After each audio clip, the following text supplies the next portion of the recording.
lovely people. Welcome back to another book chat. Okay, so today I was going to talk about cosmos. So, this is not the first Carl Sagan book I've read. I actually read The Demon Haunted Dark first, which is, I think it's called The Demon Haunted Dark. Now that I've said that, I'm not entirely sure that's what it's called, but it's somewhere along there. And it's fantastic because it's about critical thinking, and it was all, I read it a few years ago and it was hugely relevant then, and I think it's still really relevant now.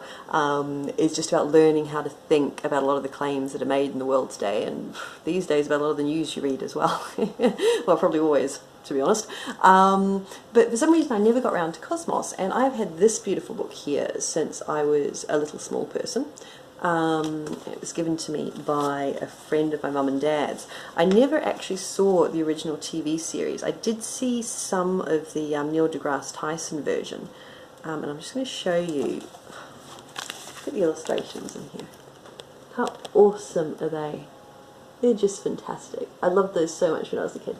I sort of had this book, and I had this other one which was like a National Geographic something, and it had all these awesome things like maps of what the bottom of the sea looked like and things like that, and I loved stuff like that. And I still do, and I love science books. I'm not very good with them, as in I don't really retain an awful lot of what I read, because my brain just doesn't seem to be set up that way.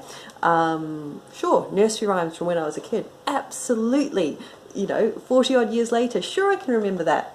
Read Cosmos. Week later, no, can't really remember too much at all. But I do love them, and I do try and keep interspersing my other sort of sporadic reading with, not sporadic reading, but random reading with a bit of science here and there. And I now really want to go out and find some more Carl Sagan books and probably reread The Demon Haunted Dark, to be honest, because I did think that was fantastic. And if you haven't read Cosmos, or if you haven't read Carl Sagan, I do really recommend him because he writes really, really well. That amazing passion about science and for the world, and there's an enormous sense of optimism that comes across as well, and I absolutely love it.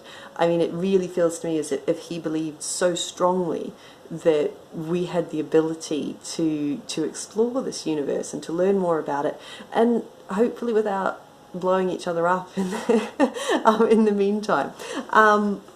There's a lovely passage here. So this is from the last chapter in Cosmos, which is called Who Speaks for the Earth, or Who Speaks for Earth. And I loved it. It was such a perfect closing chapter. And it starts with, "The cosmos was discovered only yesterday. For 1,000,000 years it was clear to everyone that there were no other places than the Earth. Then in the last 0.1% of the lifetime of our species, in the instance between Aristarchus and ourselves, we reluctantly noticed that we were not the centre and purpose of the universe, but rather lived on a tiny and fragile world lost in immensity and eternity, drifting in a great cosmic ocean dotted here and there with 100 billion galaxies and 1 billion stars. We have bravely tested the waters and have found the ocean to our liking, resonant with our nature. Something in us recognises the cosmos as home. We are made of stellar ash. Our origin and evolution have been tied to distant cosmic events. The exploration of the cosmos is a voyage of self-discovery. As the ancient myth-makers knew, we are the children equally of the sky and the earth.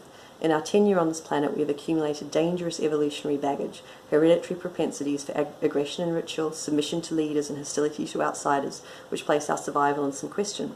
But we've also acquired compassion for others, love for our children and our children's children, a desire to learn from history, and a great soaring passionate intelligence, the clear tools for our continued survival and prosperity. What aspects of our nature will prevail is uncertain, particularly when our vision and understanding of prospects are bound exclusively to the earth, or, worse, to one small part of it. But up there in the immensity of the cosmos, an inescapable perspective awaits us. There are not yet any obvious signs of extraterrestrial intelligence, and this makes us wonder whether civilizations like ours always rush implacably headlong towards destruction.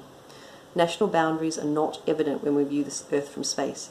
Fanatical ethnic or religious or national chauvinisms are a little difficult to maintain when we see our planet as a fragile blue crescent, fading to become an inconspicuous point of light against the bastion and citadel of the stars. Travel is broadening. There are worlds on which life has never arisen. There are worlds that have been charred and ruined by cosmic catastrophes.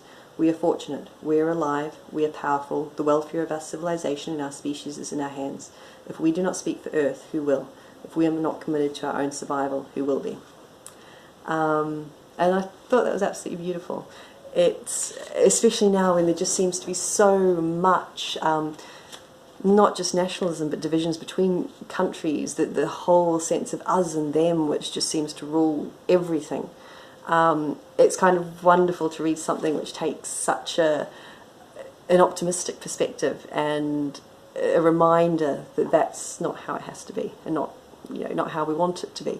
And anyway, Cosmos was fantastic. I recommend it to absolutely anyone.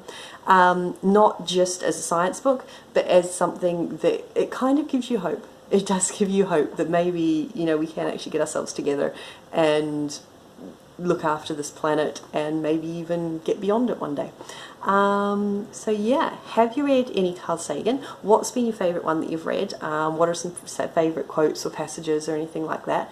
And yeah, let me know below, because I intend to go exploring some more of his books now, and I'm not sure which one to read next. Okay, thanks so much for watching. We'll speak to you soon.